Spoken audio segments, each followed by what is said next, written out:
Beloved, you are welcome to the Free Generation program. Today we'll be looking at a topic of a message, and the title of that message is "For every miracle there is an instruction." For every miracle that you are looking for as a child of God, there is an instruction God will give you before you get that miracle. I found out by years of experience that before Jesus did any miracle in the Bible, he always passes an instruction to the person or persons who are in need of that particular miracle. And by the grace of God, we'll be looking at John chapter 2. Let's look at John chapter 2. Turn your Bible, pick up your Bible wherever you are, and look at John chapter number 2. Remember, I said our topic is for every miracle there is an instruction. John chapter 2 from verse 1 to 6 and 7. And the third day there was a marriage in Cana of Galilee, and the mother of Jesus was there, and both Jesus was called and his disciples to the marriage. And when they wanted wine, the mother of Jesus said unto him, They have no wine. Jesus said unto her, Woman, what have I to do with thee? My hour is not yet come. His mother said unto the servants, Whatsoever he said unto you, do it. And there were set there 6 water pots of stone, after the mother of the purifying of the Jews, containing 2 or 3 firstgrings. Jesus said unto them, Fill the water pots with water. Underlined the statement there, fill the water pots with water. And they filled them up to the brim. And he said unto them, Draw out now, and bear unto the governor of the feast. And they bear it. And when the ruler of the feast has tasted the water that was wine, and knew not whence it was, but the servants which drew the water knew, the governor of the feast called the bridegroom and said unto him, Every man at the beginning does set forth good wine, and when men have well drunk, then that which is worse. But thou hast kept this good wine until now. Now look at this. There were couples in Cana and Galilee who were about to, they organized a traditional marriage, and it happened that they invited Jesus. That is why my happiness with this couple is that they invited Jesus in their marriage.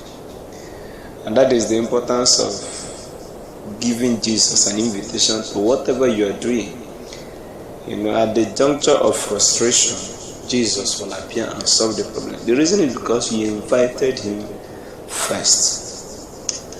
And now when Jesus came, the Bible said, at a point, wine finished. I will tell you the reason why the wine finished. There are some people when they come for a traditional marriage, and most of them carry empty regulus water and fill it with some drinks that they were given at that traditional marriage. Some will, pack rice, cooked one, some pack meat put in their bag, some carry camel. Even when you're asking them if they have received any, they will tell you no. So I believe maybe rice was enough. That is why rice never finished. They did it. The Bible said, and their wine finished. It didn't say their rice finished. So I believe people who were coming there were more interested in the wine, and they nearly frustrated the man. So at a point, when wine finished, they needed an urgent miracle. Look at it. And Jesus gave them an instruction. Fill the water pot with water. Assuming they carry sand and put it. It won't work because that is not the instruction Jesus gave. The instruction is fill the water pot with water. Immediately they did that. The wine they were looking for, they got it. Just because they obeyed the instruction Jesus gave. If you look at the story of Peter in Luke chapter 5, Peter complained to Jesus that he had toiled all night. But when Jesus came, he told Peter, cast your net into the deep and you are going to catch men. Peter complained, and at the end he said, at that word I will lay down the net. He decided to obey the word Jesus gave as an instruction. And he caught many fish to the extent that he employed the services of James and John. This is a man who has, been frustrated. And at the point of that frustration, the miracle came only because he obeyed the instruction Jesus gave. What of the woman, the 10 lepers in Luke 17?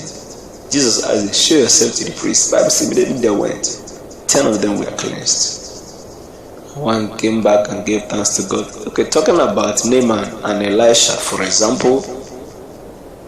Naaman came thinking that Elisha is going to lay hand on him and is going to receive his miracle of healing from the leprosy he was suffering. But Elisha gave Naaman a simple instruction. The instruction is, go to River Jordan, not any other river. I believe Naaman, as a rich man, has a swimming pool. He may have a shower, but that is not the water that will heal him. If you let him travel to his own country, have the best water and all the rest of them. It will never happen until he dips himself, not only to River Jordan, but several times. He refused initially. The servant encouraged him and he did that. And what laying of hand would have done, simple dipping 7 times into River Jordan did it. So most of the times you may be believing that it is your own way that God will do that miracle. Like Naaman, who preferred Elisha to lay hand on him, not knowing that his healing does not lie on Elisha's hand on him, but obeying the divine instruction God gave. Let me tell you this testimony before we close for today's nugget. I have a friend who is a pastor, and this pastor friend of mine had a lady who was brought to him to deliver from a particular problem that the lady was having. The lady used an attachment on her head, and the attachment was a demonic attachment from the kingdom of darkness. After using it on her head, his face turned backward, and the one that is supposed to be at the back came front. So you see, so that was the problem. My friend prayed and prayed and prayed. The head never turned to the normal position until when I asked God, what do I do concerning the head of this girl? God told him to just shave the head, and immediately he shaved the head. The girl's head came back to a normal position. Divine instruction. Assuming that he didn't obey the instruction, he would just be wasting time fasting and no result. It's not even all about fasting, it's about obeying divine instruction. Paul disobeyed God. Saul disobeyed God, and he was removed. The instruction to go kill the Amalekites, destroy everything. He went and reserved the best animals, and as a result of that, he lost the kingship. So, which instruction are you not obeying God? And if you have done that long ago, you would have been a prosperous person. So today, obey his instruction, and God Almighty will give you the miracle you are looking for. In Jesus' name, amen. I remain your brother, Evangelist Jeremiah Ihenatuoha. You can reach me on my email address, jeremiahihenatuoha@gmail.com, or you can call my number +234 8036 145158. As you listen to this message, may God bless you. We're coming next week. Every Monday, we are going to be having this program.